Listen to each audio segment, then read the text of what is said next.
DG, l'invité de RTL Midi. Avec nous à midi, Grégoire Leclerc, porte-parole des Poussins et président de la Fédération des auto-entrepreneurs. Bonjour. Bonjour. Alors on l'a entendu, votre statut est sur la table du Conseil des ministres depuis ce matin. Vous avez écouté attentivement tout à l'heure Anaïs Bouissou évoquer les propositions de la ministre Sylvia Pinel. Que retenez-vous et qu'est-ce que vous en pensez ? Très clairement, rien de nouveau sous le soleil dans ce que présente aujourd'hui Sylvia Pinel. C'est-à-dire pas de changement fondamental de votre statut ? Pas de changement fondamental. Non, pas de changement fondamental de la réforme. C'est-à-dire que malgré ces annonces plus ou moins diverses et variées, voire contradictoires pendant l'été, la ministre reste bien sur un positionnement de plafonnement du chiffre d'affaires, autour de 19 000 et de 47 500 euros. Même si ces chiffres d'affaires ne sont plus mentionnés dans le texte de loi noir sur blanc, ils restent totalement d'actualité. Et évidemment, nous restons totalement contre cette mesure qui n'aura comme véritable résultat que de renvoyer les gens vers le travail au noir, vers la précarité, ou bien vers l'abandon pur et simple de leur activité. Alors même si le plafonnement, vous le disiez, 19 000 euros par an dans certains cas, 47 500 n'est pas actuellement inscrit dans le projet de loi, vous pensez qu'à moyen terme, le gouvernement le ressortira du chapeau ? Oui, parce qu'en réalité, cet artifice parlementaire et réglementaire qui est en train d'être créé par Sylvia Pinel n'a pour autre but que de calmer la polémique. D'accord. Je trouve ça un peu dommage, démocratiquement parlant, que les parlementaires n'aient pas sous les yeux le texte final et notamment le montant précis du chiffre d'affaires que l'on veut plafonner pour qu'ils puissent juger en tout état de cause les avantages et les inconvénients de telles réformes. Aujourd'hui, on cache la poussière sous le tapis, on met en place un projet de loi dans lequel il n'y a rien, excepté une idée de plafond intermédiaire sans dire quel sera son montant.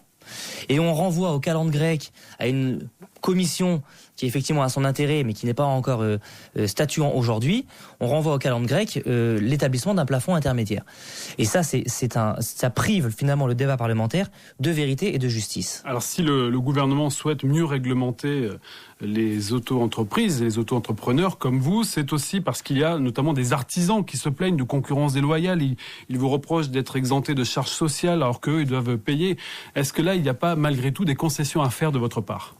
Les concessions, elles ne sont pas à faire sur l'existence du régime de l'auto-entrepreneur ou sur le fonctionnement du régime de l'auto-entrepreneur. Contrairement à ce que beaucoup d'entre eux disent d'ailleurs, il n'y a pas de concurrence déloyale. C'est l'Inspection générale des finances qui l'a démontré.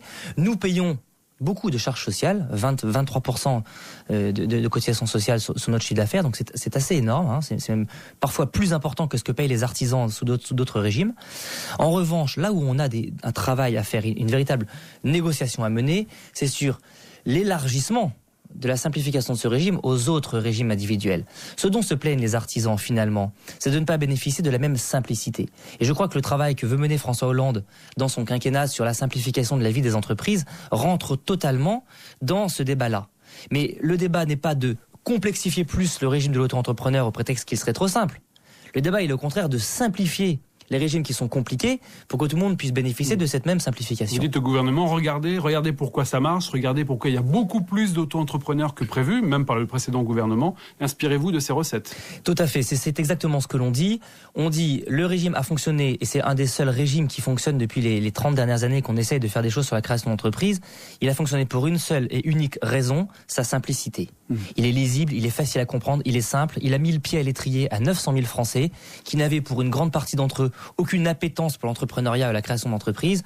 Aujourd'hui, ils ont retrouvé une situation, ils ont retrouvé une confiance en eux, ils ont retrouvé un statut, ils ont retrouvé un revenu complémentaire ou principal. Oui.